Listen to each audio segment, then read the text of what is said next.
नमस्कार। पुनः आपके सामने प्रस्तुत हूँ। इधर थोड़ी नासमझी से असल में चार्जर हटा हुआ था, काफ़ी समय से मैंने ध्यान नहीं दिया और वो बैटरी अचानक चली गई। तो तब मैंने ध्यान दिया तो ये तकनीकी मैंने अक्सर यंत्र की यंत्रणा कहता हूँ। तो ये चीज़ें तो घटित होती रहती हैं। अ, मैं अपनी बात आरंभ करता हूँ और ये मानते हुए कि मेरी आवाज़ आप तक आ रही है।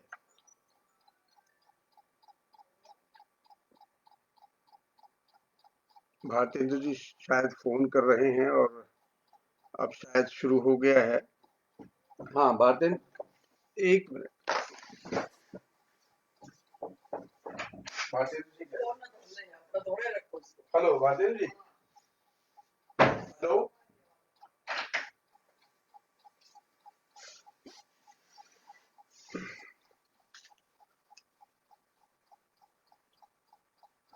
धन्यवाद योगेंद्र जी।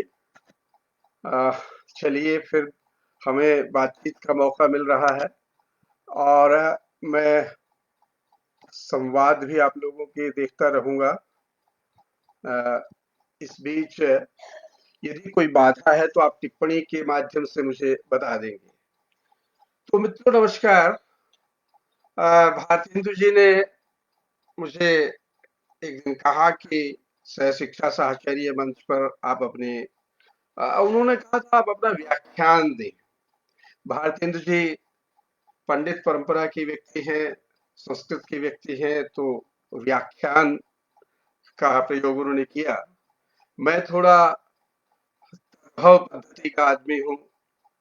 मुझे तो ज्यादा सुविधाजनक लगा शब्द बातचीत, इसलिए कि यहाँ लंबा चौड़ा कोई व्याख्यान देना उतना प्रासंगिक नहीं होगा जितना कि बातचीत करना, क्योंकि टिप्पणियां यहाँ पटल पर दिखलाई देती रहती हैं।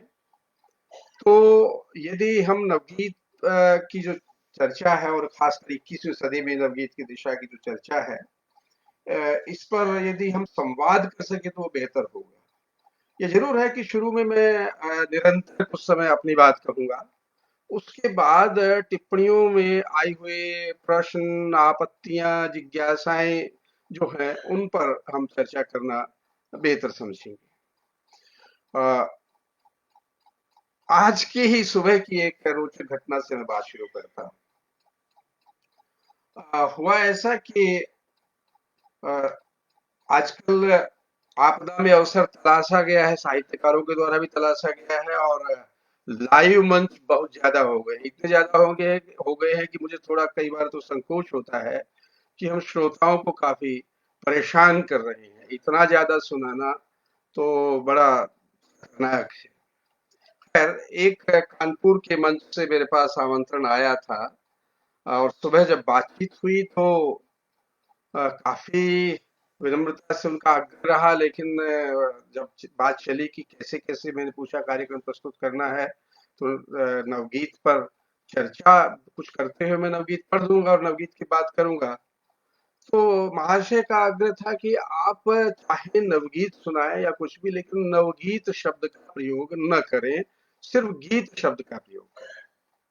तो ये मेरे लिए एक चौंकने की बात थी। वैसे तो चौंकने की नहीं भी होनी चाहिए, क्योंकि मैं कई संपादकों को जानता हूँ जिनको नवगीत से बहुत परहेज है और वे नवगीत शब्द का प्रयोग नहीं करना चाहते। तो भारत पवार जी आ गए हैं, योगेंद्र जी पहले से ही उपस्थित हैं, धीरे धीरे लगता है मित्रों की उपस्थिति बढ़ेगी और हमारी बात का सिलसिला भी। तो जैसे मैं कह रहा था कि उन महाशय ने कहा कि आप नवगीत शब्द का प्रयोग न करें। तब मुझे लगा कि लोगों के मन में, लोगों के में एलर्जी जो नवगीत को लेकर है वो काफी सारी है। खासकर उन लोगों के लिए ये एलर्जिक है मामला, जो आज भी सन 50-60 के बीच का गीत लिखना चाहते हैं, उसी तरह का गीत लिख पाते हैं, ये भी कहना चाहिए लिख चाहते क्या, वही गीत लिख पाते हैं। लेकिन जब नवगीत की बात होती है तो वे उसको अनावश्यक मानते हैं नवगीत को। खैर, ये चर्चा हम आगे करेंगे, नवगीत के संदर्भ में जब बात होगी तो उसकी स्वरूप की बात होगी। संयोग से एक आलोचक के रूप में, और यहाँ मैं भारतेंदु जी के आदेशानुसार आलोचक के रूप में ही उपस्थित हूँ, नवगीतकार के रूप में उपस्थित नहीं हूँ। तो एक आलोचक के रूप में मेरा नवगीत से जो रिश्ता है, जो साथ है, वह लगभग, जी, भारतेंदु जी कह रहे हैं कि 21वीं सदी के नवगीत की दिशा, ये विषय है, ये उन्होंने भी स्पष्ट किया और मैं अपनी ओर से भी स्पष्ट करता हूँ। हम उस दशा दिशा की बात करेंगे। तो मैं ये कह रहा था कि आलोचना, नवगीत की आलोचना से मेरा लगभग आधी शताब्दी का रिश्ता है, और उसके मैं मोटे रूप में 4 पड़ाव मानता हूँ। ये इन पड़ावों का जिक्र इसलिए ज़रूरी है क्योंकि नवगीत के संबंध में या किसी भी विचारधारा के संबंध में या किसी काव्य धारा के संबंध में हमारी समझ निरंतर विकसित होती है, और उससे चीज़ें बदलती हैं, देखने का नज़रिया भी बदलता है, चीज़ें भी निरंतर बदलती हैं, तो उसकी बात हम करेंगे। मेरा सबसे पहला निबंध जो नवगीत पर छपा था, हरियाणा का भाषा विभाग एक बहुत अच्छी शोध पत्रिका निकालता था, सत्सिंधु। तो 1976 में एक निबंध छपा था नवगीत में, आत्मा व्यक्ति का स्वरूप। असल में ये नवगीत संबंधी निबंध अचानक नहीं आया था, इसके कुछ कारण थे। मैंने 1974 में बच्चन पर एक लघु शोध प्रबंध लिखा था एमए के दौरान। तब एमए की परीक्षा में मुझे विश्वविद्यालय ने अनुमति दी थी एक लघु शोध प्रबंध विकल्प रूप में लिखने की, और उस दौरान, उसी समय जब मैं वह शोध प्रबंध लिख रहा था, तो 1973 में वो शुरू हुआ था। 73 का दीपावली विशेषांक धर्मयुग का जब आया, तो उसमें कई नवगीत प्रकाशित हुए थे माहेश्वर तिवारी आदि के, और तब मैं थोड़ा विचलित हुआ कि बच्चन संबंधी और बच्चन के दौर के जो गीत पढ़ रहा हूँ और ये जो गीत है, इनमें तो स्वरूपगत अंतर है। वह अंतर किस तरह का है, इसको पहचानने की कोशिश मैंने की, और तब मैंने ये निबंध लिखा। मुझे लगा कि मूल अंतर आत्मा व्यक्ति के स्वरूप में है। नवगीत गीत होने के कारण संवेदनात्मक तो है, अनुभूति परक तो है, लेकिन वह अनुभूति जो है, उसका दायरा सीमित नहीं है, व्यक्ति तक सीमित नहीं है, और ये मेरा पहला आलोचनात्मक लेख था, लगभग 12-13 पृष्ठ। दूसरा पड़ाव काफी विस्तृत था, इस बीच मैंने काफी नवगीत का अध्ययन भी किया और उसके बारे में पढ़ा, जाना, और वह 1984 में मेरी पुस्तक के रूप में आया, जो लगभग 90 में ही जिसका संस्करण समाप्त हो गया था, और अब वह अनुपलब्ध है, और मैं अपनी नालायकी के कारण उसका दूसरा संस्करण, अगला संस्करण निकाल नहीं पाया, लेकिन वो मांग उसकी मित्रों के द्वारा काफी होती रही। मैं उसकी चर्चा करने से पहले देख लूं कि हमारे मित्र शशिकांत गीते जी आ गए हैं, गंगा प्रसाद शर्मा जी, भारती जी तो उपस्थित हैं ही। तो ये श्रृंखला अब आगे बढ़ रही है, और संजय शुक्ल जी भी आ गए हैं। सभी मित्रों को नमस्कार, सबका स्वागत। तो 1984 में ये पुस्तक आई, मैंने कोशिश की थी कि उसमें तब तक के नवगीत से जुड़े हुए लोगों का जिक्र कम से कम हो, और यथासंभव सब, यद्यपि कुछ लोगों ने एक भ्रम फैलाया। अभी 1 महीना पहले आस्तिक जी का मेरे पास फोन आया, वीरेंद्र आस्तिक जी का, और उन्होंने मुझे एक विचित्र बात कही। उन्होंने कहा, भाई मुझे कहीं से आपकी पुस्तक मिल गई और मैंने उसको पढ़ा, और अचानक मेरा एक भ्रम टूटा, या कहिए कि एक अफवाह जो इस किताब के बारे में फैलाई गई थी, वो दूर हुई। अफवाह ये थी कि ये किताब देवेंद्र शर्मा इंद्र की प्रशस्ति में लिखी गई है और उन्हीं तक सीमित है, केवल उनका जिक्र है। लेकिन मैंने तो देखा कि 1984 तक जितने भी नवगीत से जुड़े हुए लोग हैं, एक आध छूट ही जाता है नाम, लेकिन आमतौर पर सबका जिक्र उसमें है, और मुझे बहुत अजीब लगा कि लोगों ने ये भ्रम क्यों फैलाया। खैर, ये मुझे भी अजीब लग रहा है कि लोग ये भ्रम क्यों फैलाते हैं। इसके बाद तीसरे पड़ाव की बात करता हूँ। मैं ये इसलिए बताना जरूरी समझता हूँ कि जब हम 21वीं सदी के गीत की बात करेंगे, तो नवगीत की समझ जो है वो हमारे पास जरूर होनी चाहिए।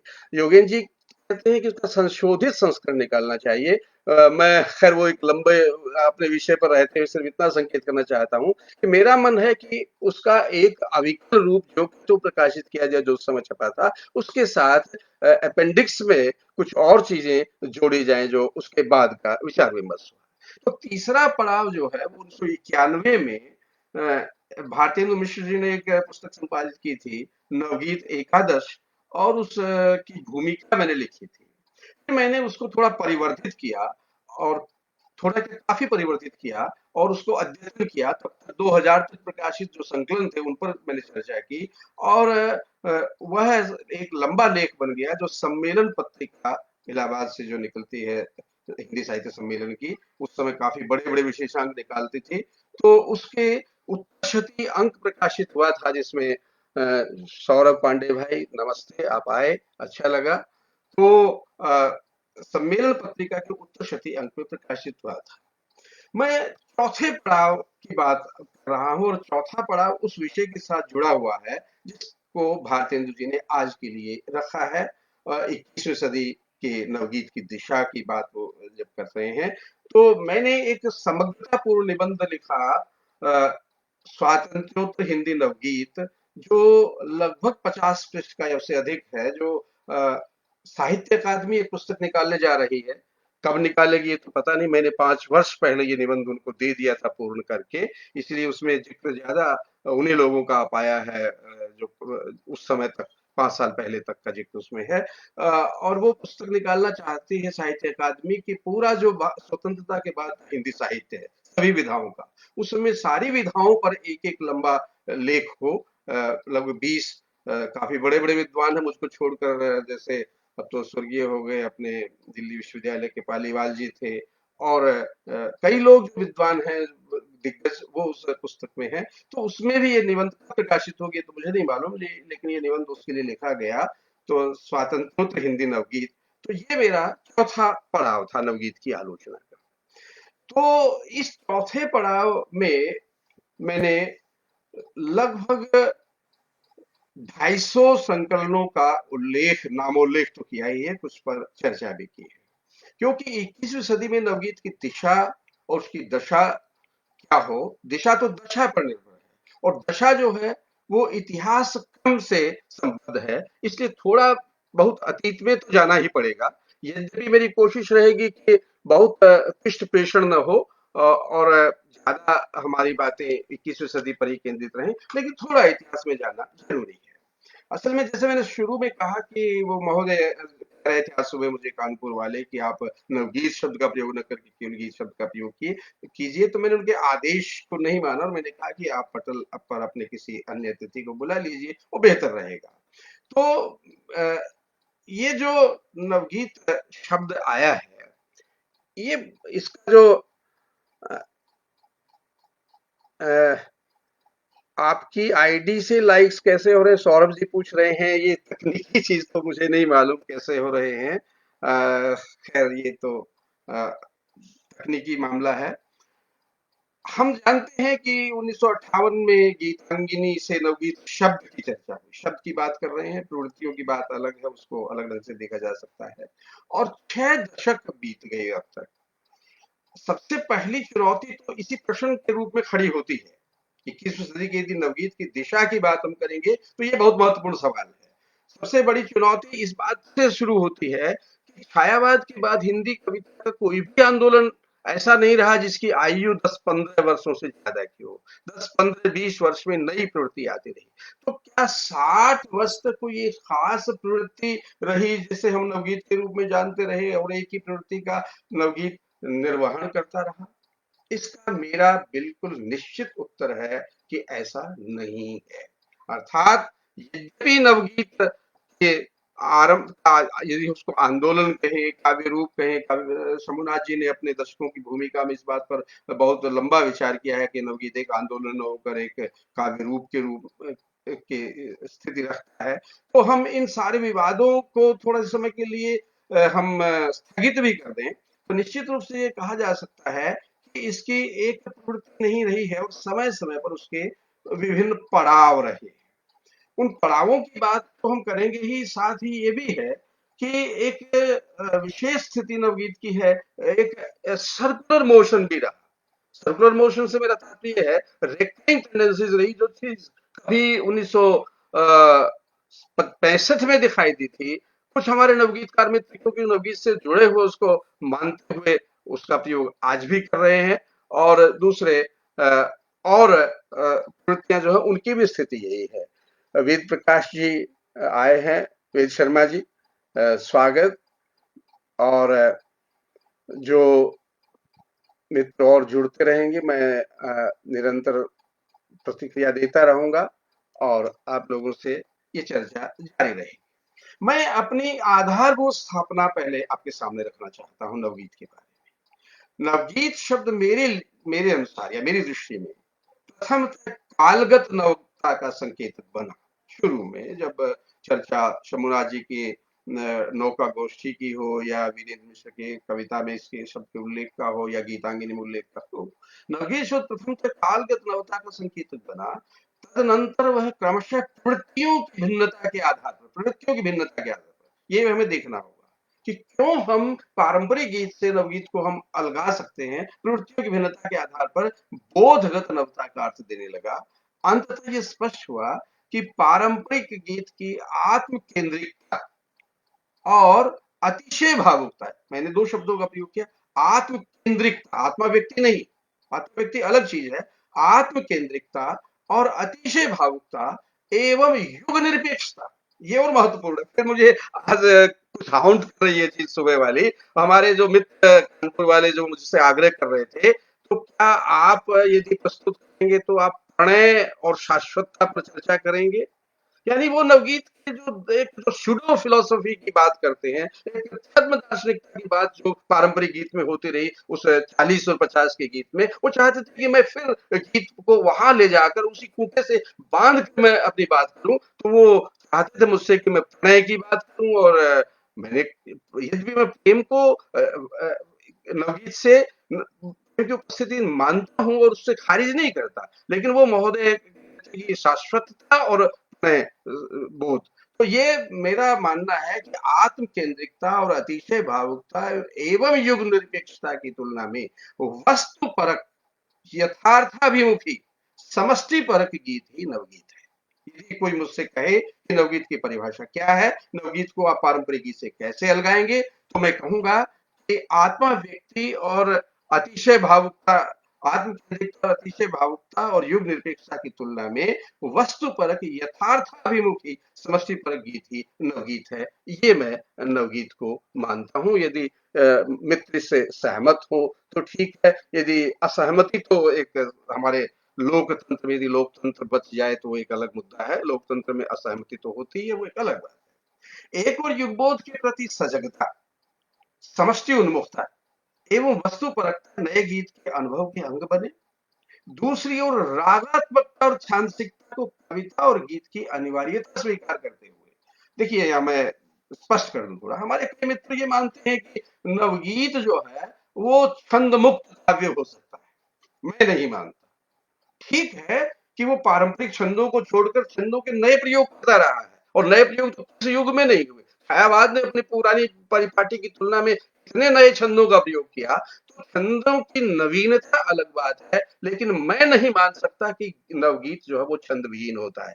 छंद उसकी अनिवार्य स्थिति है। तो इसलिए एक और युगबोध के प्रति सजगता, समष्टि उन्मुखता एवं वस्तु परकता नए गीत के अनुभव के अंग बने। दूसरी ओर रागात्मकता और छांसिकता को कविता और गीत की अनिवार्यता स्वीकार करते हुए नवगीतकार ने उसे अपनी रचना में समाविष्ट किया। अतएव कहा जा सकता है कि नवगीत प्रगतिशील चेतना, नवगीत में प्रगतिशील चेतना का अभाव नहीं है। यह नहीं है कि वो नारे लगाने वाला काव्य है या अखबार है, लेकिन नवगीत में प्रगतिशील चेतना की उपस्थिति कभी गायब नहीं हुई, निरंतर रही है। और आधुनिकता बोध, ये भी उसका एक विशेष गुण रहा। आधुनिकता बोध नवगीत का एक विशेष गुण रहा। और लोक संवेदना, लोक संवेदना से तो शुरू में ही जुड़ा, और कैसे जुड़ा इसमें स्पष्टीकरण थोड़ा करना चाहूंगा, क्योंकि आज भी हम थोड़ा, यद्यपि मैं बहुत नॉस्टैल्जिक जो तत्व है इसकी चर्चा बहुत विस्तार से मैंने आगे करने की सोची है, कि जो बहुत नॉस्टैल्जिया वाला गीत है वो भी अब नवगीत के लिए की छवि को कोई बहुत अच्छा नहीं बना रहा है। लेकिन लोक संवेदना, ये लोक संवेदना कैसे आई? आप थोड़ा सा जाइए अतीत में, आप देखेंगे कि जब भारत आजाद हुआ था तो निबंध में, ललित निबंधों में आंचलिकता है, उपन्यासों में आंचलिकता है, कहानी में आंचलिकता है। क्यों है?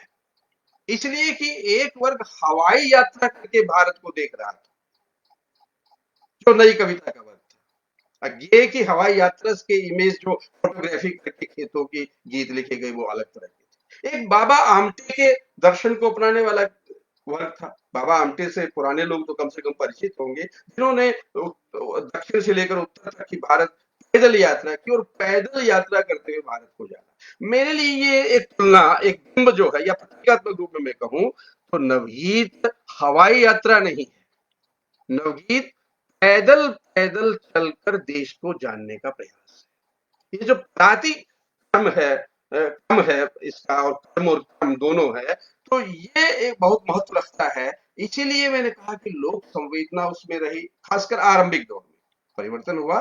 पहले आरंभिक दौर में नवगीत में प्रगतिशील चेतना, आधुनिकता बोध और लोक संवेदना और रागात्मक आवेश, इनका एक केमिकल सॉल्यूशन, एक रसायन बना। एक रसायन किस तरह का? एक रसायन जो लयात्मक रूप में तैयार हुआ, इसलिए लयात्मकता को नवगीत छोड़ नहीं सकता। लोग टूटी लयों के सहारे यदि नवगीत, या तोड़कर, टूटी को छोड़ दीजिए, तोड़कर नवगीत के लय को तोड़कर खत्म करके उससे नवगीत रचने की बात करते हैं, तो पता नहीं किस तरह की बात करते हैं। मुझसे तो कम से कम ये हजम होने वाली बात नहीं है कि आप लय को छोड़कर गीत की रचना कर सकते हैं, छंदों को तोड़कर गीत की रचना कर सकते हैं। ये कतई मुझे स्वीकार्य नहीं। तो मुझे लगता है यदि हम एक क्रोनोलॉजिकल ऑर्डर में बात करें, तो ये जो चार बातें मैंने की है कि आंचलिकता बोध है, नॉस्टैल्जिया भी इसमें है, नगर बोध भी है, और अस्तित्व, फिर बाद में अस्मिता मूलक जो विमर्श है, चाहे वस्तु विमर्श है, आदिवासी विमर्श है, दलित विमर्श वगैरह है, इनकी उपस्थिति में हमें दिखाई देती है।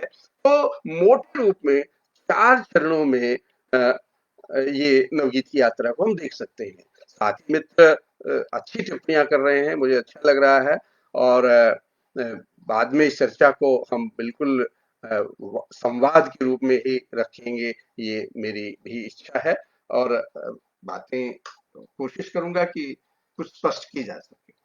मैंने जो नवगीत के चार चरणों की बात की, तो उसमें आंचलिकता वाला दौर आया, लेकिन हम यदि आज भी आंचलिकता को ही नवगीत का प्रधान तत्व मानते हैं तो मैं इसको उचित नहीं मानता। जो सन 60 के आसपास आंचलिकता का दौर था वो अलग था। 1961 से 75 तक के बीच में जो महानगर बोध का समावेश नवगीत में हुआ, वो भी एक अनिवार्यता थी, और उसको आधुनिक धरातल पर गीत को लाने के लिए वो जरूरत था। और गीत नया उपजा, जो बाल स्वरूप राय का एक लंबा गीत है जो इन सारी चीजों को परिभाषित करता है। और फिर जो तीसरा चरण है नवगीत का 1975 से 90 तक, उसमें आमतौर पर मुझे ये लगता है कि एक समग्रता दिखलाई देती है, युगबोध की समग्रता दिखलाई देती है, और अपने समय की बहुत सारी समस्याएं, स्थितियां नवगीत में अभिव्यक्त होती हैं। वो बात दूसरी है कि कुछ व्यक्तिगत टकराहटें भी हुई उस दौर में, जिसने नवगीत का अहित किया और उससे नवगीत की यात्रा को थोड़ा नुकसान पहुंचा। हम जिस 91 के बाद की नवगीत की बात कर रहे हैं, और जो आज की चर्चा का विषय है, उसको मैं उत्तर आधुनिक संदर्भों के साथ जोड़कर देखने की कोशिश करता हूं, और मुझे लगता है कि इसमें बहुत परिवर्तन हो चुका है। उस परिवर्तन को हमें पहचानना जानना होगा। इसलिए 60 वर्षों से यदि नवगीत संज्ञा का प्रयोग हो रहा है, तो ये जरूरी नहीं है कि आज भी हम 1970 वाले गीत लिखें या 1980 वाले गीत लिखें। उसमें बदलाव आया है, उस सातत्य के साथ जुड़ना जरूरी है। ठीक है कि कुछ आधारभूत चीजें हैं जो बदलेंगी नहीं, लेकिन उसको निरंतर बदलाव के साथ में स्वीकार करना होगा। तभी 21वीं सदी का गीत नई दिशा और नई से नई महत्वपूर्ण नहीं होता मेरी दृष्टि में, सार्थकता मेरे लिए महत्वपूर्ण है। इसलिए सार्थक दिशा यदि ग्रहण कर पाया करनी है नवगीत को, तो वो इस कंटिन्यूटी को एक रेलेवेंस के साथ जोड़कर चले। यदि वो प्रासंगिक बनाता है समाज के लिए, जीवन के लिए, अपने लिए और पूरे परिवेश के लिए, तभी वो महत्वपूर्ण है। जैसे नॉस्टैल्जिया की बात मैं कर रहा था कि आज 21वीं सदी में हम कुछ बहुत कि हाय ये नहीं रहा, हाय वो नहीं रहा, ये छूट गया, ये बदल गया। भैया ये तो बड़ा विचित्र है कि आप आईफोन 11 से तो आप लाइव प्रस्तुति देना चाहते हैं आज के दौर में इंटरनेट पे, और यांत्रिक परिवर्तनों को कोस रहे हैं। ये कैसे संभव होगा? ये नवगीत की इस तरह की अवैज्ञानिक विचार शैली जो अपना कर चलेंगे, मुझे लगता है कि ये चीज बहुत उचित नहीं है। मैं अपनी दृष्टि से कह रहा हूँ, हो सकता है कुछ लोगों को ये बात अलग तरह से दिखाई देती हो, लेकिन मैं ये मानता हूँ कि जो आप सारी तकनीकी के साथ जी रहे हैं, उस तकनीकी का प्रयोग भी कर रहे हैं, और आप उसको बदलने के बाद हमारा गांव का वो उस तरह का जीवन बदल गया, उस तरह का जीवन बदल गया, ऐसी बातें करते हैं तो थोड़ा सा अजीब लगता है। नवगीत के बहाने कुछ मित्र गांव के आज के यथार्थ को नजरअंदाज कर बड़ी उसकी सादगी पर भी मोहित होते, लगभग वही जो शैली की आहा ग्राम्य जीवन भी क्या है। मुझे नहीं लगता कि ऐसी तुकबंदियां करने का कोई अर्थ है, क्योंकि जीवन पद्धति तो आप पूर्णतः नागर अपना चुके हैं, उसके साथ जुड़े हुए उसमें रहते हैं, और आप उस सादगी की जो है ही नहीं, जहाँ मुकदमे पल रहे हैं, जहाँ तरह तरह के राजनीतिक षड्यंत्र चल रहे हैं, ऐसे ग्रामीण वातावरण के बारे में आप एक काल्पनिक गीत लिखते हैं, तो ये रचनात्मक ईमानदारी इससे प्रश्नांकित होती है। नवगीत तो अलग बात है, जो आपकी रचनात्मक ईमानदारी ही वहां सशंकित हो जाती है, तो फिर उसका क्या अर्थ रह जाता है। अब मैं थोड़ा एक उदाहरण से और फिर अतीत में जाकर नॉस्टैल्जिया वाले संदर्भ को मैं स्पष्ट करता हूँ। 1973 में जो गीत था, 1973 में ही संभव था कि धूप में जब भी जले हैं पांव घर की याद आई, ये माहेश्वर तिवारी का गीत था। और इसके बरक्स रमेश रंजक ने एक गीत लिखा कि धूप में जब भी जले हैं पांव सीना तन गया। अक्सर मित्रों ने इन दोनों गीतों के आधार पर दोनों कवियों के बीच में थोड़ा टकराहट की बात की है, और दत्तात्रेय मुखर्जी आ गए हैं, पुराने मुंबई के मित्र हमारे, धन्यवाद, आपकी उपस्थिति अच्छी लग रही है। तो लोगों ने माना कि ये दोनों कवियों के बीच में एक लड़ाई है, विचारधारा की लड़ाई है, अलग अलग तरह की। ऐसा बिल्कुल नहीं है।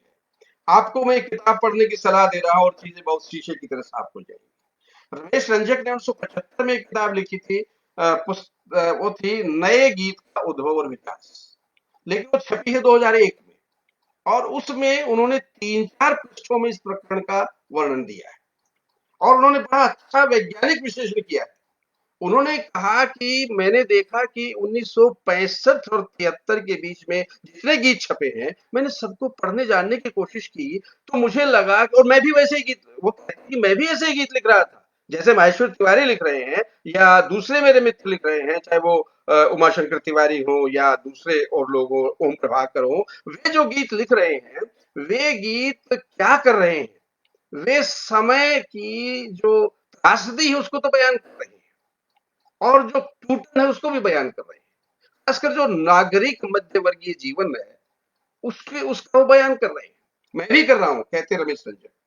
लेकिन मुझे लगा कि नवगीत को अब इस रास्ते पर नहीं चलना चाहिए। देखिए, वो कहते हैं कि मुझे लगा, ये नहीं कि वो माहेश्वर तिवारी का विरोध कर रहे हैं, वो कहते हैं कि मुझे लगा कि नवगीत को इस रास्ते पर नहीं चलना चाहिए। उन्होंने, उनकी चिट्ठी पत्री हुई है 1975 के आसपास, माहेश्वर तिवारी और उनके बड़े माधुर्य संबंधों वाले पत्र मेरे पास हैं, तो आप पाएंगे कि ऐसा कुछ है नहीं कि उनमें कोई कटुता थी, लेकिन वो एक सैद्धांतिक रूप में रमेश रंजक कहते हैं कि अब गीत के स्वरूप को बदलना चाहिए, और अब गीत केवल नॉस्टैल्जिया नहीं रह सकता, अब गीत केवल अतीत की बात नहीं कर सकता, छूटे संदर्भों के व्यामोह की बात नहीं कर सकता। इससे काम नहीं चलेगा कि घर की याद आई, बल्कि सीना तन गया है की बात करनी होगी। तो यहाँ रमेश रंजक गीत की प्रवृत्ति के बदलाव की बात करता है, और ये बहुत जरूरी भी था। ये जरूर है कि हमारे बहुत सारे नवगीतकार बंधुओं ने नवगीत लिखना शुरू किया, लेकिन नवगीत के इतिहास को नहीं जाना, इस चीज को नहीं समझा, और उस बदलाव को पहचानने की कोशिश नहीं की। इसीलिए 21वीं सदी का गीत भी काफी दिग्भ्रमित भी है, मैं ये मानता हूँ। मेरी अज्ञानता हो सकती है, लेकिन कुछ चीजें मैं रखूंगा सामने तो आपको शायद सहमति नजर आए।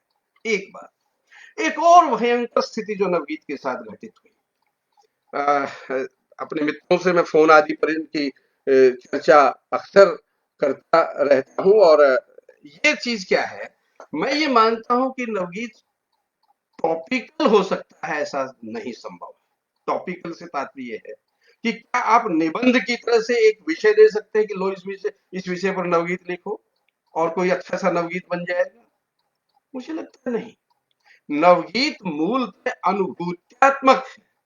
और जब मैं ये कहता हूं कि नवगीत अनुभूत्यात्मक है तो मैं कभी नहीं कहता कि नवगीत आत्म केंद्रित है, बल्कि वैयक्तिक मात्र नहीं है यह अनुभूत्यात्मकता, बल्कि युगबोध की किसी भी संवेदना का अनुभूति का निर्णायक तत्व बनना बहुत जरूरी है। और नवगीतकार के लिए युगबोध की सजगता बहुत आवश्यक है। जब तक आप युगबोध के प्रति सजग नहीं है तो नवगीत रचना करना संभव ही नहीं है, क्योंकि नवगीत वायवीय या आकाशीय नहीं होता।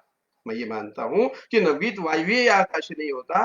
और अनुभूत्यात्मकता इसीलिए नवगीत को अखबार बनने से बचाती है। दोनों चीजें, न वो आकाशीय है, वायवीय है, और न ही अखबार है। इनके बीच में कहीं रचनात्मकता है। वो रचनात्मकता को यदि आप नहीं लाएंगे, अब जैसे उदाहरण के लिए मान लो आप देवदारू और हरसिंगार पर आपको निबंध लिखने के लिए कह दिया जाए, आप इंटरनेट खोजेंगे और इंटरनेट पर इन दोनों की जानकारी पेड़ों की प्राप्त कर लेंगे और फिर तुकबंदियां कर देंगे, तो ये क्या हुआ? आप ऐसे कुछ भी लिख सकते हैं, रच नहीं सकते। रचने और लिखने में फर्क है। मेरे सारे सजग और प्रबुद्ध मित्र यहाँ सामने दिखाई दे रहे हैं और सारे जानते, मुझे कहने की जरूरत ही नहीं है कि लिखना और रचना एक नहीं है। आप नवगीत लिख तो सकते हैं देवदारू और हरसिंगार पर किसी के आदेश से, लेकिन आप नवगीत रच नहीं सकते। रचने का संदर्भ बिल्कुल अलग है। समग्र रूप में जिन विषयों को हमने देखा, मैंने कहा कि एक सर्कुलर मोशन रहा नवगीत में उस तरह का, तो उसमें यद्यपि लोक संवेदना, जनाकांक्षा, जातीय संस्कार, घर परिवार की संवेदना, नवीन ग्राम बोध, मध्यवर्गीय नागरिक संघर्ष और प्रकृति का और प्रेम का नव दर्शन, प्रेम के नए, उमाकांत मालवीय के आप गीत देखिए जो 1972 के आसपास के लिखे हुए उन गीतों को देखिए, वो प्रेम के गीत हैं लेकिन बिल्कुल अलग तरह के गीत हैं। उनको हम नवगीत कह सकते हैं। तो प्रेम नवगीत के लिए अछूत कतई नहीं है।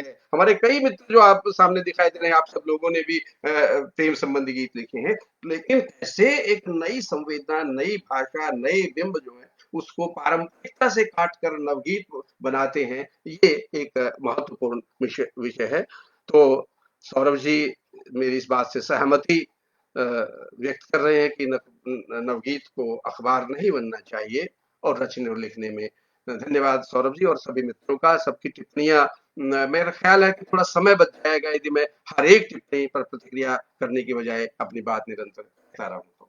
तो आधुनिक संदर्भ तो आए ही, उत्तर आधुनिक संदर्भ भी आए नवगीत में। हम कुछ उदाहरणों भी आगे लेंगे तो उनसे आप देख पाएंगे। 21वीं सदी में नवगीत के नाम पर विपुल प्रकाशन हुआ है। प्रकाशन की जहां तक बात की जाए तो ये जो मेरे पीछे की अलमारी है, इसमें भी लगभग 125 संकलन तो ऐसे हैं जो निजी संकलन जो 2000 के बाद के छपे हुए हैं, और लगभग 25 संकलन ऐसे हैं जो संयुक्त संकलन है। तो जहां तक मात्रा का सवाल है, उस मात्रा में किसी प्रकार की कोई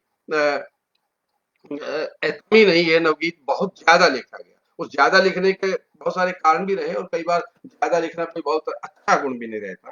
कारण ये कि ये मात्रात्मक विस्तार सारा का सारा श्रेष्ठ हो, ये जरूरी नहीं है। ये कहना मुश्किल है कि सोशल मीडिया लेखकीय स्वतंत्रता का, देखिए सोशल मीडिया जो है वो लेखकीय स्वतंत्रता के लिए एक वरदान बनकर तो जरूर आया है, लेकिन एक दिक्कत भी पैदा हुई है। दिक्कत ये हुई है कि पहले किसी जमाने में एक संपादकीय छलनी होती थी। योगेंद्र जी तो लंबे समय, उन्होंने पूरी जिंदगी ही एक संपादक के रूप में गुजारी और वो जानते हैं, उनके पास तरह तरह की रचनाएं आती थी और कैसे उनको उन पर निर्णय लेना होता था। तो कम से कम खरे खोटे की, अच्छे बुरे की एक पहचान की छलनी होती थी संपादक के पास और उनसे चल चीजें आती थी। आज वो छलनी सोशल मीडिया पर तो मौजूद नहीं है, आपके फेसबुक पर मौजूद नहीं है और आप व्हाट्सएप ग्रुप पर मौजूद नहीं है। आप जो लिखे और अभी लिखा और 15 मिनट में आपने अपडेट कर दिया, ये देखे बिना कि इसमें देखिए प्रिंटिंग की मिस्टेक हो गई होगी, कोई छंद छूट गया हो, गलत हो गया होगा, कोई शब्द ऐसा प्रयुक्त हो गया होगा जो शायद आप थोड़ी सी कोशिश करके दोबारा इसको देख लेते तो और बेहतर हो सकता था। तो आप खुद ही नहीं देखना चाहते और फटाफट उसको उस पर रश्मिशील शुक्ल जी आप आई हैं, धन्यवाद। तो इस तरह से जो ये छलनी विहीन प्रकाशन जो हमारा सोशल मीडिया पर नवगीत का हुआ, उससे भी थोड़ी समस्याएं पैदा हुई।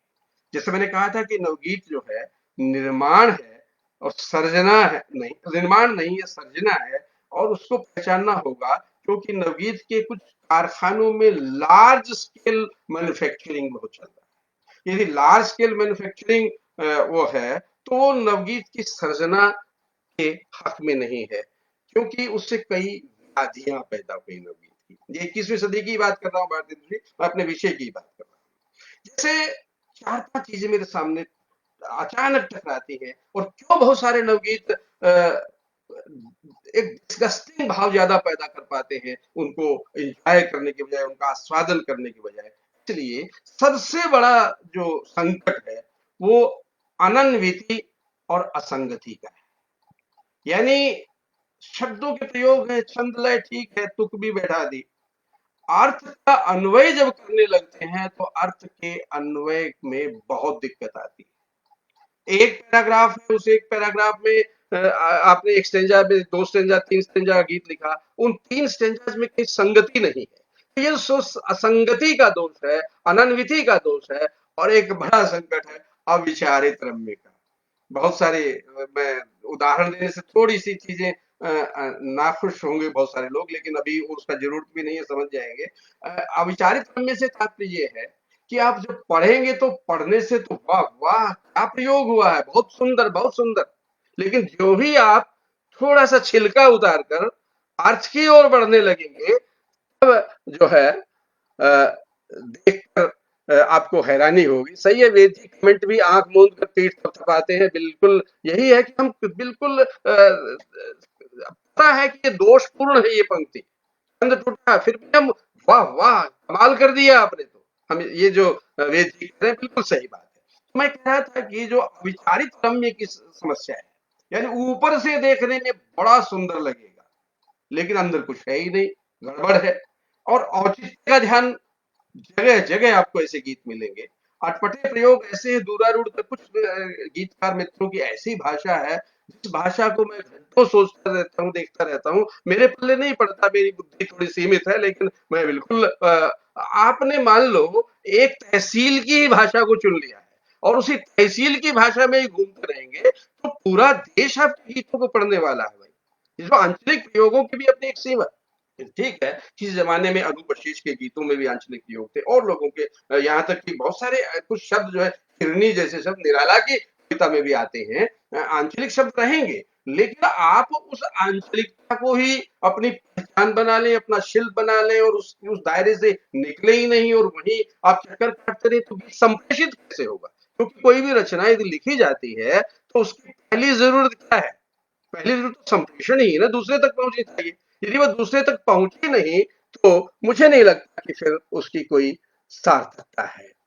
तो दिनेश प्रियमन जी आ गए हैं, धन्यवाद। और अब संपादक खुद की स्थापना के लिए ही नवगीत कविता संकलन निकाल रहे हैं। बिल्कुल सही, वो बात मैं आगे करने वाला हूँ, स्थापना के लिए नहीं, व्यवसाय के लिए, और वो और एक षड्यंत्र है नवगीत को लेकर, उसकी हम बात करेंगे। मीर का एक शेर अचानक मेरे ध्यान में आ रहा है। यदि इस शेर को हमारे नवगीतकार बंधु एक बार पढ़ लें, सुन लें, गुन लें तो शायद समस्या समाधान हो सकता है। मीर ने कहा है कि गजल कहनी ना आती थी तो 100 शेर कहते थे।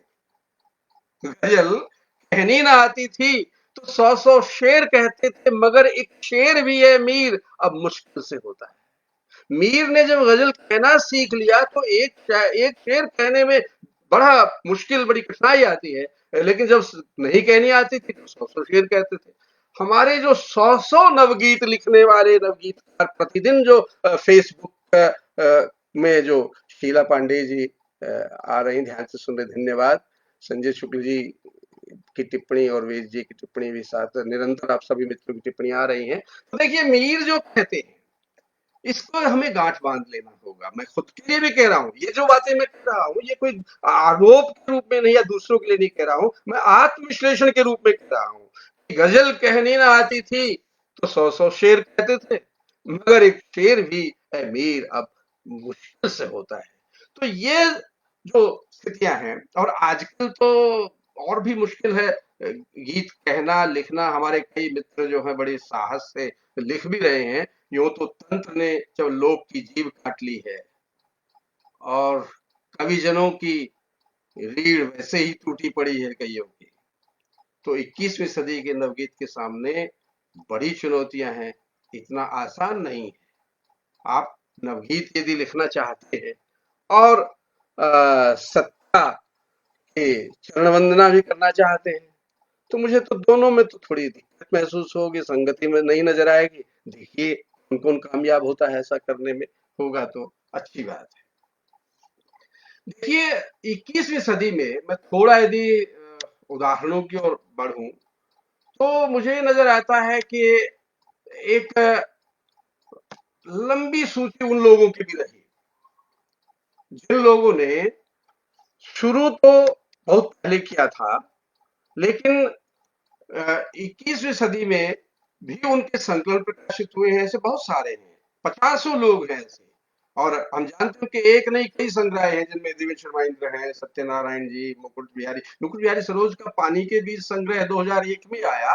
तो हरीश वादानी निरंतर बहुत शुरुआती दौर से जुड़े रहे, उनके भी संकलन जो है 2008 में मैं उनके एक संकलन के विमोचन के लिए बीकानेर गया था। अब तो वादानी जी स्वर्गीय हो गए।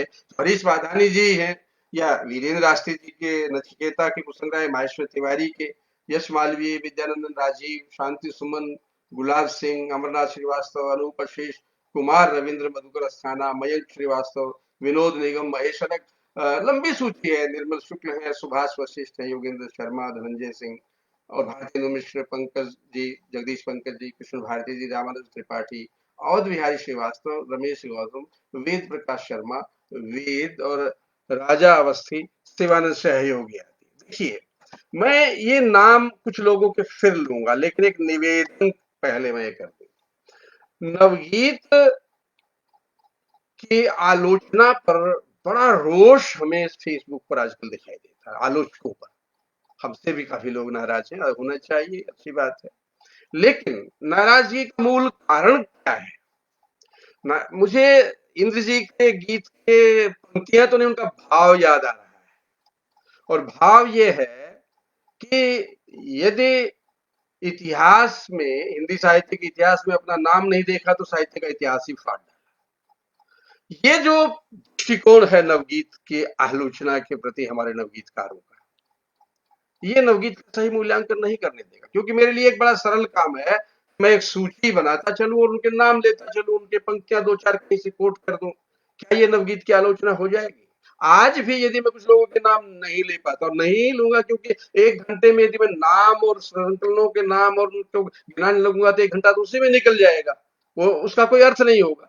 मैं सिर्फ एक संदर्भ के लिए, जैसे मैंने अभी जो नाम लिए वो इसीलिए लिए, ये बतलाने दिखलाने के लिए कि ये वे लोग हैं जो 21वीं सदी के गीत की दिशा को भी निर्धारित कर रहे हैं। इन्होंने 21वीं सदी से पहले नवगीत रचना आरंभ की और स्थापित भी हुए, लेकिन ये अब जो है उसमें एक नया परिवर्तन, नया जो कुछ उसमें दे रहे हैं, उसको हमें नजरअंदाज नहीं करना होगा। तो इस बात को हमें ध्यान में रखना होगा। इसके अतिरिक्त एक रोचक तथ्य मैं आपके सामने रखना चाहता हूं, नाम परिगणन में ही ये बात आ रही है।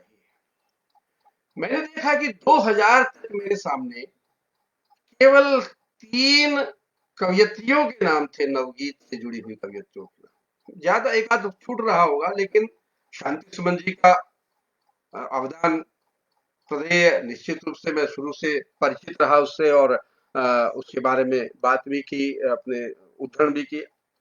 दूसरा नाम मैं वो ले रहा हूं जो मेरा ख्याल है आप में से किसी ने, मैं सबकी बात नहीं कर रहा, लेकिन अधिकांश ने उनको नवगीतकार के रूप में नहीं जाना होगा। एक जमाने में सावित्री परमार के फीचर और इंटरव्यूज धर्मयुग में प्रकाशित होते थे 80 के आसपास। और हाँ दिनेश प्रियमन जी, मैंने नाम जब एक उद्देश्य से किया, मैंने ये बतलाने के लिए किया कि 21वीं शताब्दी की बात जब हम करेंगे तो हमें कुछ उन नामों के, उनकी रचनाओं को भुलाना नहीं होगा जिन्होंने 21वीं शताब्दी से पहले कुछ लिखा है। और उसकी सार्थकता है, उसकी प्रासंगिकता है।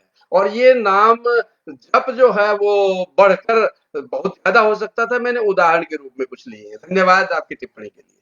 तो खैर, मैं ये कह रहा था कि 2000 तक मेरे सामने 3 ही नाम थे जो मुख्य रूप से मेरे सामने कहा मैंने। और 1 मिनट, हेलो, हेलो, अच्छा ठीक है, ले लेंगे।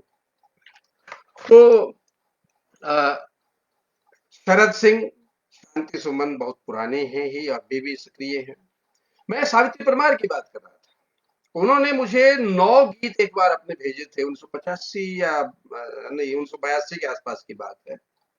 और वो मेरे पास है, मैं अलग से उनको लिखना चाहता हूँ उन पर। और मैंने देखा कि बहुत कम लोग ऐसे हैं जिन्होंने इतने अच्छे नवगीत लिखे होंगे, जबकि सावित्री परमार का नाम मेरा ख्याल है अक्सर आप लोग नवगीतकार के रूप में नहीं जानते होंगे। लेकिन जब 20वीं शताब्दी बीतती है और 21वीं शताब्दी आती है, तो एक नया परिवर्तन ये होता है कि अ, महिला लेखिकाएं या कहना चाहिए जो कवियत्रियां हैं, वो नवगीत के साथ जुड़ते हैं। इसके क्या कारण है, इस पर कोई अच्छा शोधकर्ता विश्लेषण करके इस पर जा सकता है, लिख सकता है कि ऐसा क्यों था, नवगीत में क्या चुनौती थी जिसके कारण नवगीत के साथ महिलाएं नहीं जुड़ पाई। कहानीकार तो बहुत हुई, और नई कविता में भी बहुत सारी महिलाएं थी, उपन्यास बहुत सारी महिलाओं ने लिखे 20वीं शताब्दी में। लेकिन नवगीत के साथ जुड़ाव क्यों नहीं हुआ, इस पर एक शोध हो सकती है।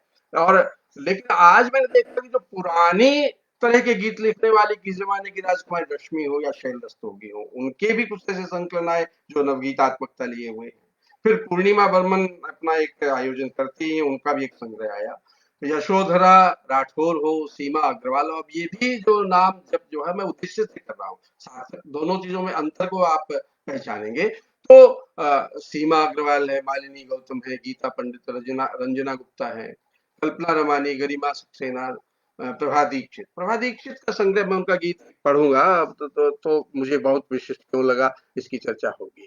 तो मैं ये कह रहा हूं कि ये क्या कारण है, इस पर एक समाजशास्त्रीय चिंतन करना होगा कि नवगीत से 20वीं शताब्दी तक महिलाएं जो कटी रही, 20वीं शताब्दी में आकर अचानक महिलाओं का संपर्क होता है उनसे। इसके बाद एक जो टीम तैयार हो रही है, उस टीम के, मैंने कहा कि कितने ही सदस्य हो सकते हैं, सैकड़ों सदस्य हो सकते हैं, लेकिन 2-4 के गीतों के माध्यम से मैं चर्चा करूंगा कि गंगा प्रसाद शर्मा जी की टिप्पणी है कि नवगीत के जन्म से लेकर आज तक के उसके विकास यात्रा, उसके पड़ाव पर बहुत संवेदनशील और धन्यवाद। कोई 50 मिनट के इतने कम समय में बहुत बहुत धन्यवाद। तो हम ये देखेंगे कि परिवर्तन किस प्रकार का हुआ। जैसा मैंने कहा कि जब तक हम उस पुरानी परंपरा को आज के संदर्भ के साथ जोड़कर नहीं देखेंगे, तब तक हम इसके साथ न्याय नहीं कर पाएंगे। भारतीय जनजीवन में 1990 के बाद जो मोड़ आया, उसमें आजादी, ये उसने आबादी के एक बड़े हिस्से को सकते में डाल दिया। कैसे सकते में डाल दिया? असल में बुद्धिजीवियों ने इस दौर को आधुनिक कहा है, और जो हमारे जननायक है, नेतागण हैं, उन्होंने इसको विकास का दौर कहा है। विकास शब्दों के अर्थ बदल ही गए हैं, आप जानते हैं, विकास का विनाश शब्द अर्थ भी हो सकता है, उन्होंने इसको विकास का दौर कहा है। और अंतरराष्ट्रीय जो दानशील शक्तियां हैं, उन्होंने इसे उदारीकरण कहा है, यद्यपि वो हमारे समाज के लिए उदारीकरण के रूप में आया था 2000 के आसपास। और जो हमारा उत्साही पूंजीवाद है, उसने इसे उपभोक्तावादी युग कहा। लेकिन नवगीतकार उसको किस रूप में देख पाया? ये जो 2008 में महेश अनग का जो संग्रह आता है, और उसमें पहचानिए कि 21वीं सदी का जो गीत है, वो किस दिशा की ओर बढ़ रहा है, उसमें क्या परिवर्तन हो रहा है। माल झकाझक, चाल झकाझक, जादू बगराया है मेरे गांव में, अमेरिका आया है मेरे गांव में। कई गीत हैं उनके जो मैं उद्धृत करना चाहता था, लेकिन समय की सीमा है, मैं एक ही गीत उनका ले रहा हूं, कुछ हिस्से उसके।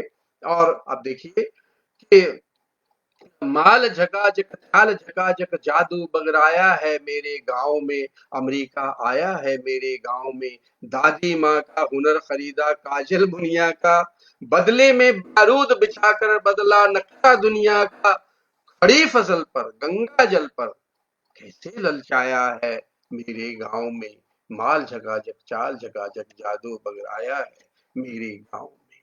और खेल खेल में हरी हुसैन का पंजा लड़वाया, दोनों को कटार बेची हौले से मुस्काया, खेत बिराने सगुन सिराने डॉलर की माया है मेरे गांव में। तो ये एक परिवर्तन आप देखिए कि कैसे समय बदलता है और नई स्थितियां हमारे सामने पैदा होती हैं।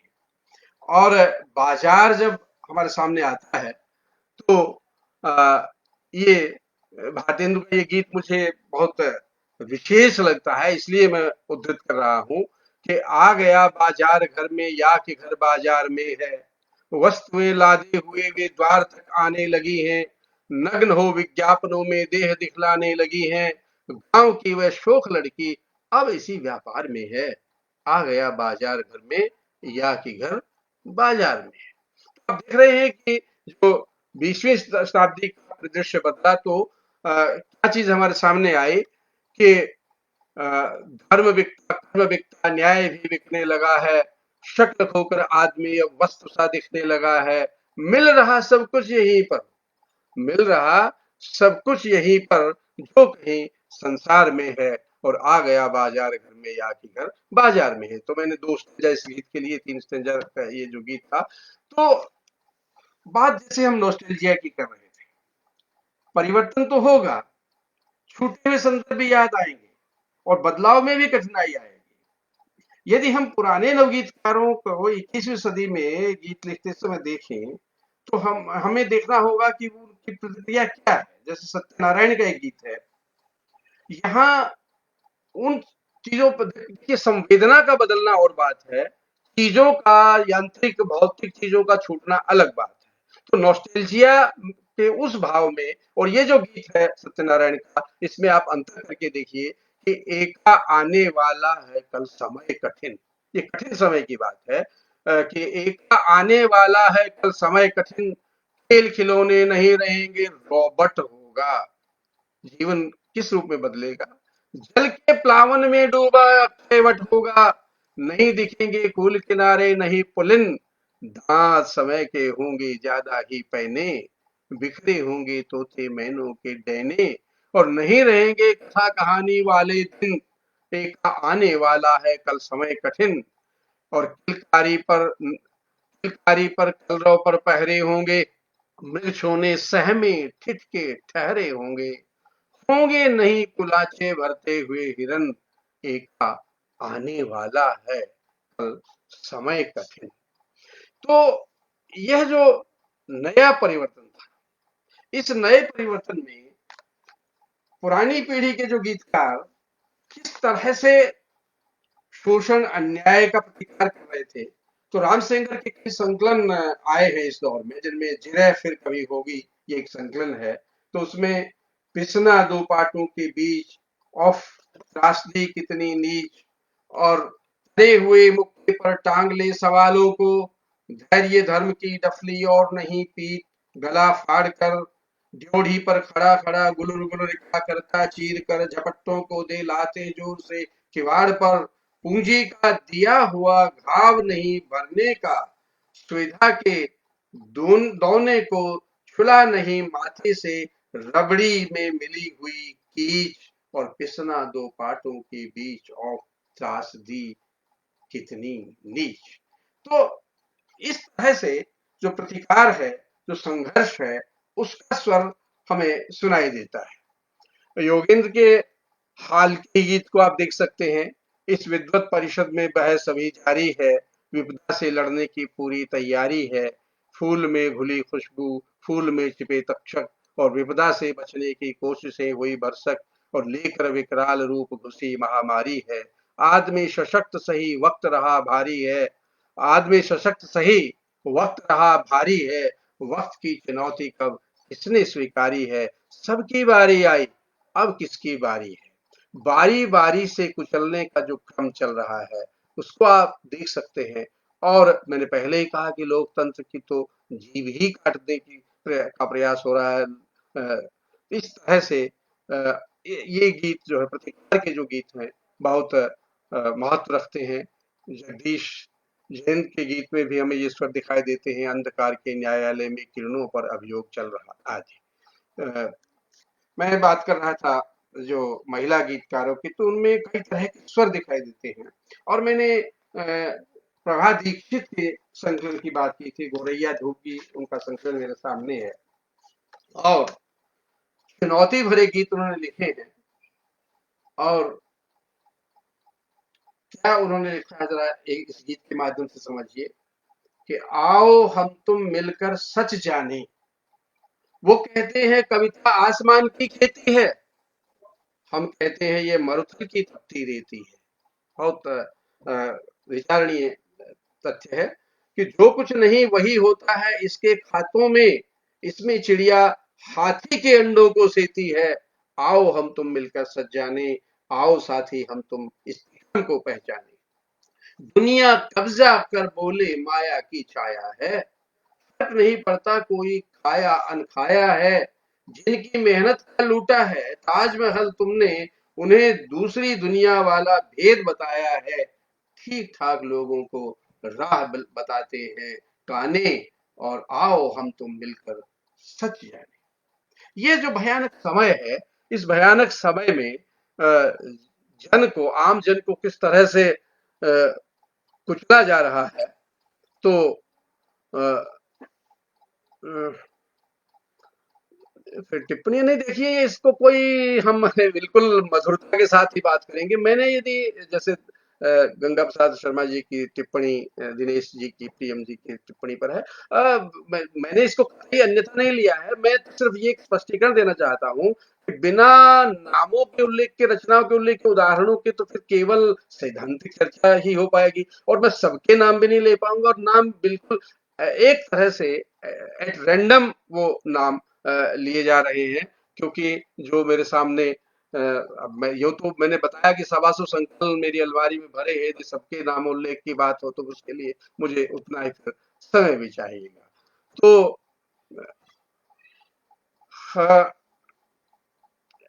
नई पीढ़ी की जो बात मैं कर रहा था, और यहाँ मैं फिर कुछ नामों के और लौट कर जाकर उनको दोहरा देना चाहता हूँ कि एक टीम खड़ी हो रही है नवगीत की, और वो स्वागत योग्य बात है। चाहे वो जय चक्रवर्ती हो, रवि खंडेलवाल हो, रमाकांत यादव हो, रामकिशोर दहिया हो, मनोज जैन हो, अवनीश सिंह चौहान हो, राघवेंद्र तिवारी और थोड़ा पीछे से लिख रहे हैं, जय कृष्ण तुषार हैं, योगेंद्र वर्मा हैं, अवनीश त्रिपाठी, संजय शुक्ल, योगेंद्र प्रताप मौर्य, चित्रांश बाघमारे, नई पीढ़ी के। मैं एक गीत उनका आपके सामने रखूंगा, गीत के अंश, पूरा गीत नहीं, शुभम है। तो इस तरह से आप पाएंगे कि ये जो नई टीम है, ये मैंने फिर कहा कि ये नाम इतने ही नहीं है, बहुत सारे नाम है। मैं एक उदाहरण के रूप में नाम ले रहा हूं। तो ये नई टीम 21वीं सदी के गीत को क्या नई दिशा दे रही है, आइए उसको पहचाने। और उस पहचान के लिए मैं एक गीत ले रहा हूं, जय चक्रवर्ती। राम राज्य आ गया देश में, लाल किले से हुई मुनादी। राम राज आ गया देश में, लाल किले से हुई मुनादी। खत्म हुए अब दिन दुर्दिन के, पग पग बरस रही खुशहाली। कोई पेट नहीं है भूखा, कोई हाथ नहीं है खाली। किसमें हिम्मत है जो पूछे अब कोई सवाल बुनियादी। राम राज आ गया देश में, लाल किले से हुई मुनादी। और अच्छे दिन के इश्तिहार सूरज ने बांटे हैं घर घर में, धरती अंबर सब डूबे प्रायोजित जयकारों के स्वर में। सच कहने की, सच लिखने की, सहमी सहमी है आजादी। सच कहने की, सच लिखने की, सहमी सहमी है आजादी। अपने अपने देश सभी के सपने, सबने हिस्से बांट लिए हैं। खेल खेल में हाथ किसी ने, पांव किसी ने काट दिए हैं। हाथ किसी ने, पांव किसी ने काट दिए हैं। आओ देश देश खेलने का, सबको चढ़ा बुखार मियादी। राम राज आ गया देश में, लाल किले से हुई मुनादी। तो अब आप देखिए कि ये जो गीत है, आप इस पर ठहर कर सोच सकते हैं। हमारे पास तो समय लगभग 1 घंटे के करीब हो ही गया। मैं जल्दी, अब भारतीय जी का 1 घंटे का ही आदेश है, तो मैं जल्दी उसको समाप्त भी करूंगा, समाप्त करूंगा 2-4 उदाहरण और देकर। लेकिन इसी एक गीत पर 10 मिनट समय चर्चा करने की जरूरत है। कुछ लोग तो चाहेंगे कि ये कहना कि राजनीति गीत है। मैं तो यहाँ मुक्तिबोध के साथ हूँ, और मुक्तिबोध तो पहले यही पूछते हैं कि कॉमरेड ये बताओ कि आपकी पॉलिटिक्स क्या है।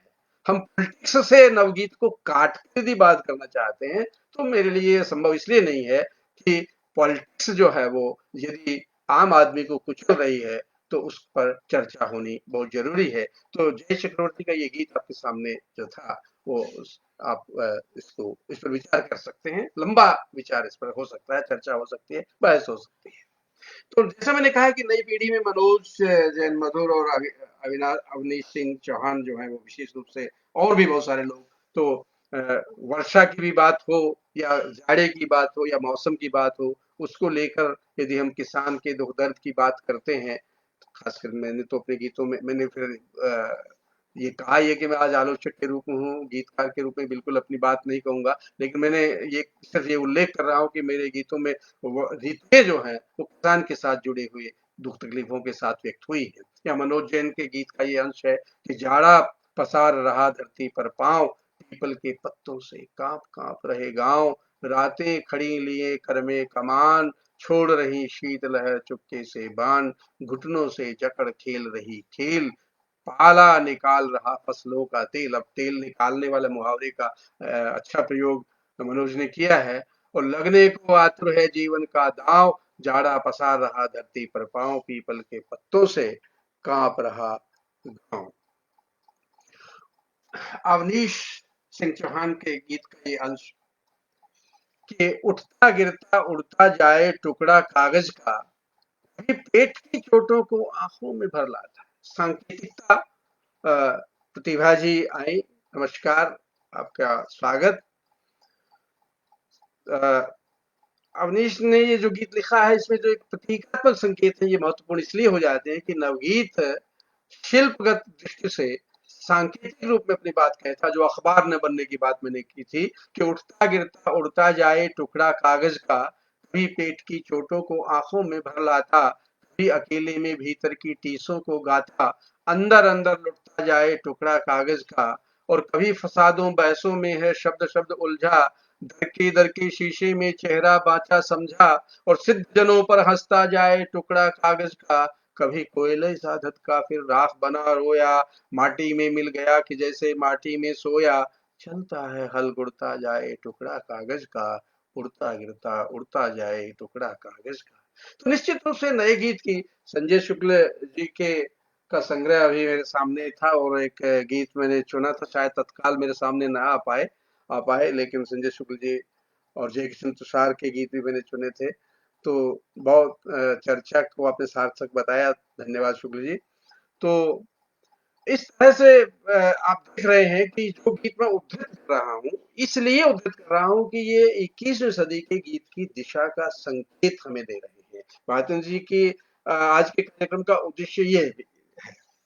नए रचनाकारों में जैसे जो चित्रांश बागमारे की चर्चा अक्सर हुई है, एक रूप में तो मुझे वो गीत विशेष लगे हैं कि बिंबात्मकता उनमें बहुत अच्छी है, रागात्मक बिंब है।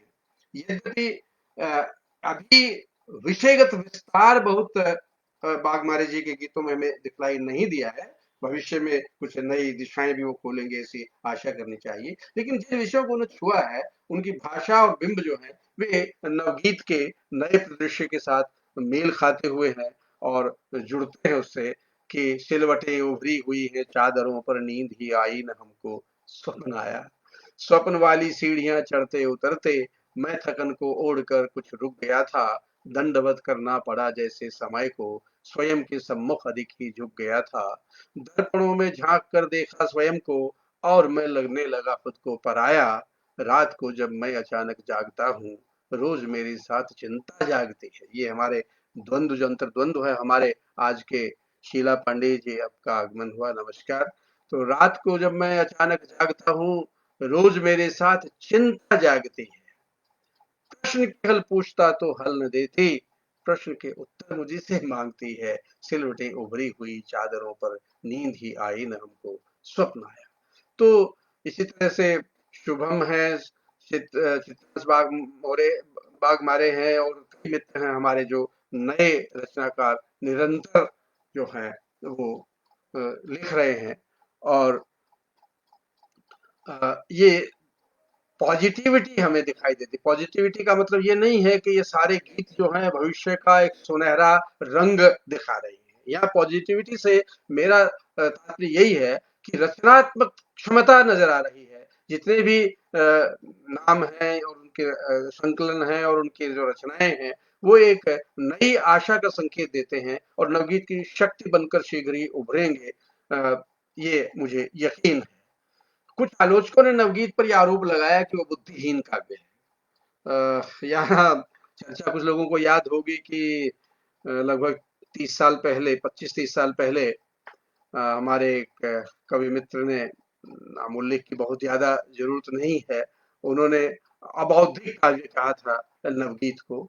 लेकिन और उन्होंने ये भी कहा था कि वो न सांप्रदायिकता के संदर्भों से जुड़ा है, न उससे जुड़ा है। ये सारे तर्क जो है वो व्यर्थ थे। लेकिन मेरा कहना ये है कि जो बुद्धिहीन काव्य कह रहे हैं वो जरा नवगीत को समझे। नवगीत का समकालीन संदर्भों से कोई रिश्ता न मानने वालों को जानना समझना होगा कि न वह सांप्रदायिकता के खतरों से के प्रति निरपेक्ष है और न उपभोक्तावाद के हमले से कोई वास्ता रखता है, ऐसा लोगों ने आरोप लगाया। पर वास्तव में ऐसा नहीं है। भारतेंदु जी ने आश्वासन दिया है कि चर्चा इस तरह की आगे होती रहेगी, तो और बातें होगी ही, इसलिए मैं सम अप कर रहा हूँ। और इस बस बात इतनी है नवगीत को लेकर कि इस बौद्धिक सजगता के बावजूद उसकी जो सिग्नेचर ट्यून है नवगीत की, ये बात समझिए जरा। सिग्नेचर ट्यून भिन्न है। ये नहीं है कि नवगीत जो है सांप्रदायिकता के सवाल से नहीं जो उलझता या अन्य सवालों से नहीं उलझता। उसकी सिग्नेचर ट्यून किस रूप में भिन्न है, उसको जरा मैं बहुत संक्षेप में, और इसको आप अन्यथा न लेंगे, मैं भारतेंदु का गीत फिर एक ले रहा हूँ। इसलिए ले रहा हूँ इसको क्योंकि मुझे वो सिग्नेचर ट्यून वाली बात इससे ज्यादा सार्थक रूप में प्रूव करने की स्थिति नजर आती है कि बांसुरी की देह की और जिसकी फांस पर जो फिर रही थी, एक अंगुली चिर गई है, रक्त रंजित हो रही है मुट्ठियों के, रक्त रंजित हो रहे हैं मुट्ठियों के सब गुलाब, एक तीखी रोशनी में बुझ गए रंगीन ख्वाब, कहीं नंगे बादलों में। देखिए अभी आपने हाथरस की घटना को देखा है।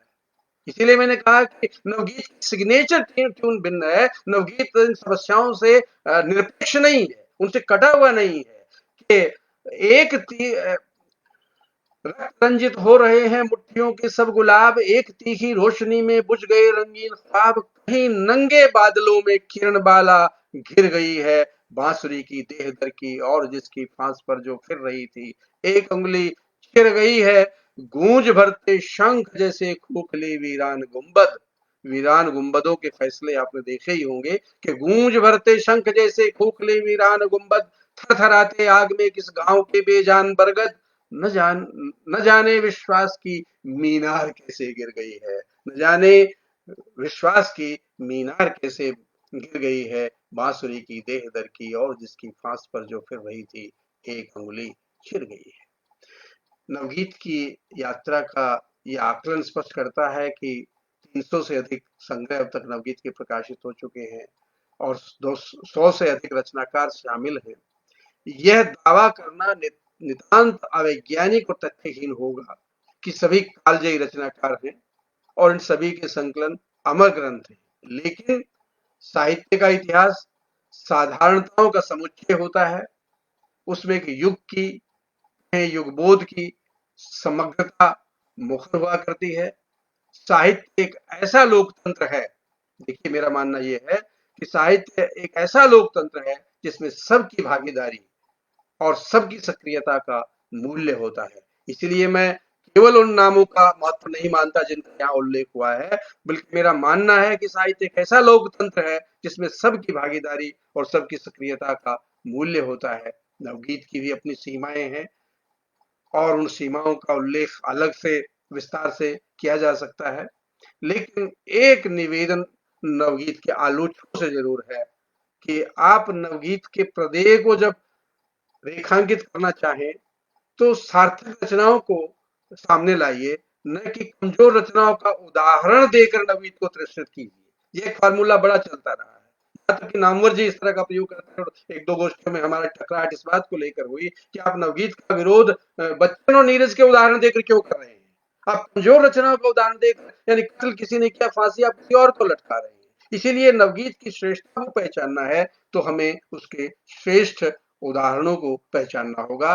प्रत्येक पद्य कविता नहीं है, ये काव्य समीक्षा का आधारभूत सूत्र है। इसलिए नवगीत की अपनी बोधगत विशेषताओं को के मूल्यांकन का आधार बनाया जाए, न कि एकांत छंदोबद्धता को। केवल छंदोबद्ध हो जाना, तुकबंदी हो जाना, ये नवगीत का कतई आधार नहीं हो सकता। दूसरे नवगीत को अच्छांदसिक काव्य का विद्वेषी न मानकर या मुक्त छंद का विद्वेषी न मानकर उसको स्वस्थ नवगीत का आग्रह ये नहीं होना चाहिए, बल्कि उसको एक संपूरक समकालीन कविता की संपूरक भूमिका में आना चाहिए।